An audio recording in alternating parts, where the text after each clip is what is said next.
What fuel does our body require to carry out its day-to-day functions? Food? That's right. Where do we get the food from? The cereals, pulses and vegetables on our plate come from somewhere, don't they?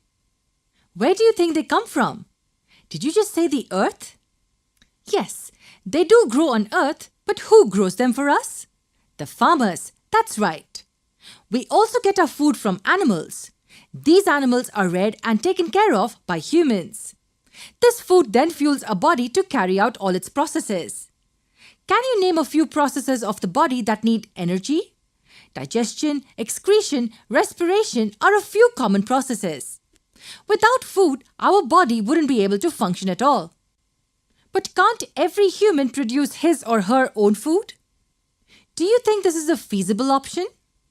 Imagine growing your food every day. I assure you this wouldn't be an easy job to do, and that is why we need our farmer friends. They produce food for the entire country. And with the growing population, food needs to be produced on a large scale. What do we mean by producing food? Are planting seeds and breeding of animals the only events in food production? Of course not. A lot of effort goes into the process of food production. One of the things this process includes is regular production of food. Secondly, proper management of the resources produced. And lastly, fair distribution among the people. But how did this idea of food production come into existence? What do we call production of plants in a specific area of land? Agriculture. You guessed it right. But how did man get this idea of agriculture? Man was nomadic for many years. Survival was mainly dependent on fruits, roots and hunting of animals for food. Eventually, man learned the culture of cultivation. Man learned agriculture by observing nature.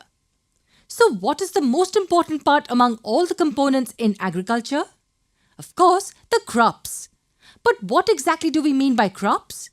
When seeds of a plant are grown on a large scale, we call it a crop. Crops of wheat, rice or sugarcane can be grown at a time on a piece of land. Crops can be of cereals, vegetables or pulses, but each crop needs a specific type of weather. Crops are therefore classified based on the season they are grown in. Can you guess which two types of crops are grown in India? Let me help you with that. The two major crop seasons in India are the season of the Kharif crops and that of the Rabi crops. What is the difference between the two? The former are sown in the rainy season, while the latter are sown in the winter season. Rainy season in India spans from June to September. Crops grown in this period are paddy, maize, soybean, which require moisture and a large quantity of water. When does India have winter? Winter months in India begin with the month of November, extending till the month of February. Which crops do you think are best suited in this climate? Take a guess.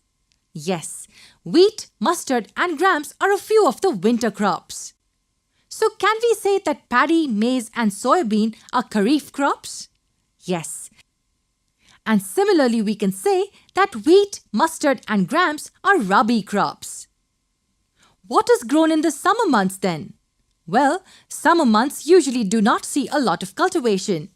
But some vegetables and pulses can be grown in the summer with the help of irrigation. This is all about the types of crop seasons in India. What about the process of agriculture? What are the agricultural practices undertaken by farmers? We will learn about these in our next lesson.